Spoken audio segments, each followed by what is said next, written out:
Now, oh, man. Jimmy is laughing away his pain because we're about to watch one of the worst errors you've ever seen. Let's watch those Dodgers-Phillies highlights, shall we? Jeez, first of all, what a pitching performance. That was spectacular. Your guy, Christopher Sanchez, getting it done. I told Jimmy earlier to actually take a close look at Christopher Sanchez and then tell me who he likes for the Cy Young. And this is why, Jimmy, this guy was just electric. This is everything you need from an ace. He gave it to the Philadelphia Phillies and his teammate. Great performances in the field there, first by Kepler, then by Harper, and then Glasnow getting it done as well, striking out Schwarber, striking out Marsh, both pitchers untouchable. And it was amazing to see him come back in this role. Remember, he came in relief last time, but to come and start and match Sanchez inning for inning, both pitchers gave their teams chances throughout this game. This is when it got dicey. Top of the seventh, Kepler advances to second on an error. Sheehan just unable to catch the ball, get his foot down. Very next at bat, the guy that said I'd rather play away from home proved why. Nick Castellanos, a double to left.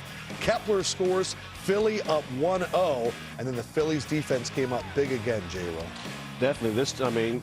Castellanos, although he talked trash and said what he did, he came up with big hits time and time again, let's be honest. And this play right here by Trey Turner, I was sitting up there, I'm not going to lie, I was talking trash, pumping myself up. Now he looked like J-Roll out there, young player. Out there making plays, diving, making a throw, and pumped up about it. So, you got to give some respect to those guys in the dirt. Bases loaded after purposely walking Shohei Ohtani, and Duran walks Mookie Betts. Justin Dean scores, and that puts us into extra innings. Top 11, 2 outs. Harper in scoring position, Vesia on the bump, and Bader is chasing low and away, so we're still tied at 1. Now we go to the bottom of the 11th. 2 outs. Muncy singles to center. Kim advances to third. It's all going to come down to this. Pages, bases loaded. Orion Kirkring pitching. Great pitch. Chops it, grounds to him. He could have thrown to first, but he throws it away. Kim misses the bag initially, comes back and scores the game-winning run, and it ends on an error. Just the second postseason game ever to end on an error, series ever. You see he misses the bag there, turns around, makes sure he makes it, even apologizes to JT Realmuto. But a phenomenal Phillies team, a phenomenal Phillies season comes to an end on such an ugly play. Dodgers don't care. They're moving on. Who they face next, we'll find out Saturday night. Before we break it down, let's listen to Lauren Shahadi as she spoke with Glasnow and the Dodgers. You had to watch from the dugout last postseason. How much better is this? A lot better. I would take this one over the last one. Oh, we did win, but it's way better to participate, to be able to go out and do that. Our team played amazing. A bunch of dudes stepped up. Amazing defense. Roki's the man. That was incredible. So I'm just as awesome to kind of reap the rewards right now. All game tonight, they were keeping us off balance, executing pitches. The heart starts racing a little bit. The blood's pumping, and it's tough to make plays. And so for us to find a way to come through at the end, that was just huge. When you put the ball in play in baseball, usually good things happen. And thankfully, we were able to get a little things going. It's really hard to talk, and I'm really cold right now. This is everything. This is what we play for. When you go into spring training in February, this is what it's about. We got 2 more times, hopefully. All right, welcome back to the closer. So many ways to go with this. Why don't we go the play? The very play at the end of the game, Orion Kirkring, let's take another look at it. We were yelling, we were screaming. How does this happen? How do you process what happened on that last play? I don't know. It's just full panic mode. At that moment when he didn't field the ball properly, he just blacked out. He just panicked, and all he went to think about was the game-winning run was at third. There's still plenty of time to make the play. Pages wasn't even at the 45-foot line, which means he's not even halfway there. JT's coming up, pointing at first, yelling. You can't hear, but it goes back to having a game plan, run through plays. We talk about it. If I strike him out, cool. If it's come back, and to me, where am I going with it? If it takes me to the third base line, do I take it and throw it to third? If it takes me to the first base line, obviously it's right up front. If it's a dribbler right up front, am I going to glove flip it to JT? Any of those things, but he just panicked. He just panicked. It was almost, he was, looking for the out, but almost like as if he took his way out of it other than a strikeout. And it's tough to see. It's something that you're going to have to live with, Yeah. I mean, literally the rest of your life. And I've been there, you've been there where you've been eliminated, and you go back and you run over scenarios, personally what you could have done. And that right there is just fundamental baseball, one-on-one. PFPs, you practice comebackers. There was a broken bat. It wasn't hit hard. There were plenty of things that he did right. It was just that one play that will go down in infamy. But you know, Jimmy, for kids that are watching, anybody, young players in baseball, the little details of the game is what take you to the next level. Anticipation in the game is a must.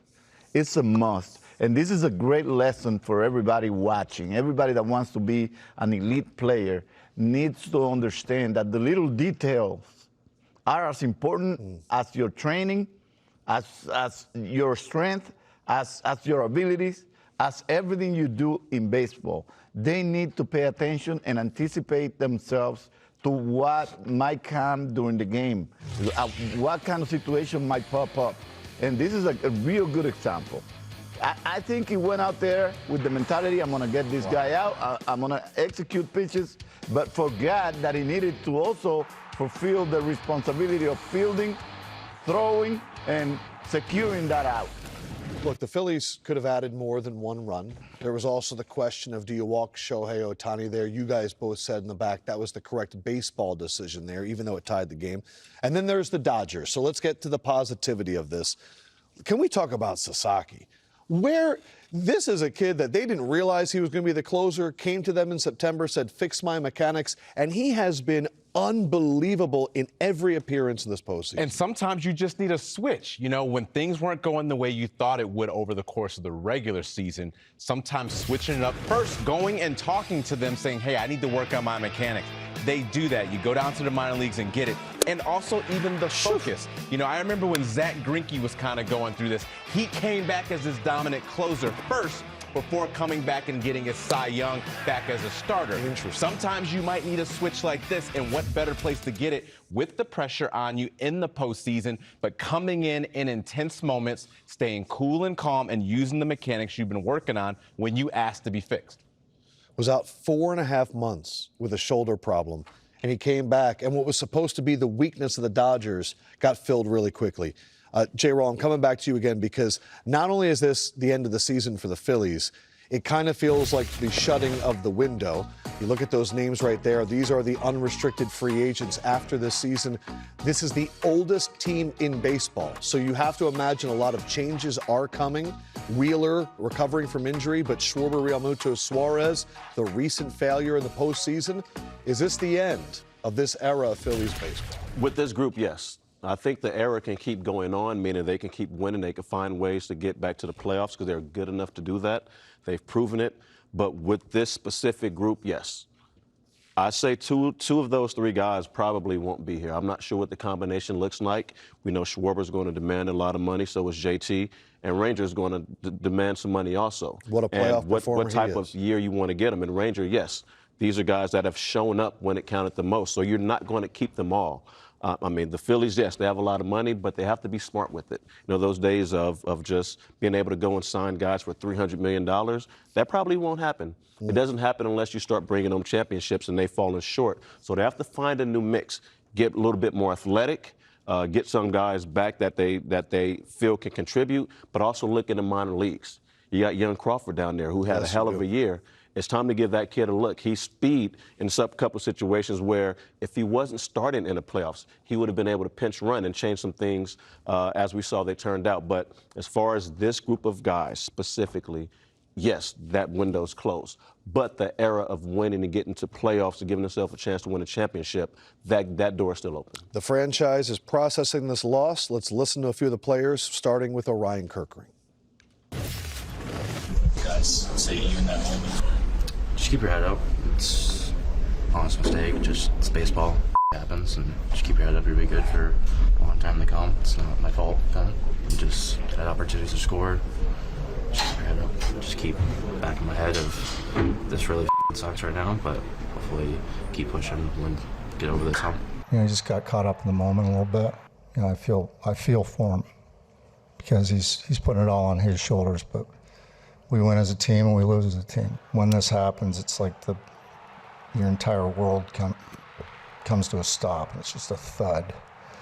And it's just not a good feeling. I feel really bad for him. I feel bad, not just for him. I don't want to, feel like put pity on him, but it could have been any one of us. It's a team effort. Sometimes, baseball just happens. 24-year-old kid like that, he's probably feeling the weight of the world on his shoulders after that play. So I just tried to reassure him that the whole game's not on him. There's a lot of opportunity for us to win that game, and we didn't do what it took. I love these guys in this clubhouse, and it's just frustrating to go out like this. We know we had what it took. We have the talent in this room to win a World Series, and we fell short of that ultimate goal. It's not about the last play, right? It's not about that. It's just, just the group that we had. I don't know, but I felt like that our group, even though we were down, 2 games, I just felt like that we had a group that was. We've shown that we've been able to overcome a lot of different things, and I felt really deep down in my heart that this was the team that was going to do it. You can sense just crushed, the emotions they're feeling. What do you think seeing all that? I actually feel really bad for this 24-year-old. And I just want to tell him, hey, keep your head up, learn from this mistake. Everybody that has been through baseball understands that even though it was a mental mistake, probably, all of us have gone through that. So keep your head up. Don't give up on yourself. Your teammates understand you. They're honest. They're not going to hang it on you. For the fan base, please understand that this kid was brought up prematurely. I know Philly is very demanding, but please don't let this talent carry that load for the rest of his career. And I'm going to say, it's devastating because the efforts that the city and the team has put together to kind of put together a championship team, a team that could easily win a World Series if everything falls in place. But I also think that the organization needs to do a better job at mentoring the entire team. Because, yes, we rely a lot on Harper, Schrober, and the leadership that you have, Realmuto, to actually guide the rest of the players. But the organization, in general, from top to bottom, need to do a better job at mingling with the players and understanding really make them kind of lead them to feel better about themselves every time they go out there, because the bullpen needs a lot of help when they take the ball, and so do some of the players. I believe guys like you could really help mentor some of those guys in the clubhouse. It was a moment that overshadowed other great performances. Glasnow was unbelievable. Sanchez was unbelievable. Luzardo was untouchable up there as well. Duran got it done, but in the end, it was one play that is the difference between the Dodgers moving on and the Phillies not going to Philadelphia for Game 5. Rollins, you free from about February through November next year. Man, I think I'll be sitting at this desk. Very true. I say, Yeah, we're not ready to give up, Jimmy. And I don't think Rob Thompson's going anywhere either. Yeah, I'm thinking unbelievable from me. He's pretty good. Call the plays in from your phone. But if I did, I could get the cheesesteaks. There you go. Oh, nice. Yeah. All right, we're breaking down Cubs and Brewers coming up next here on The Closer.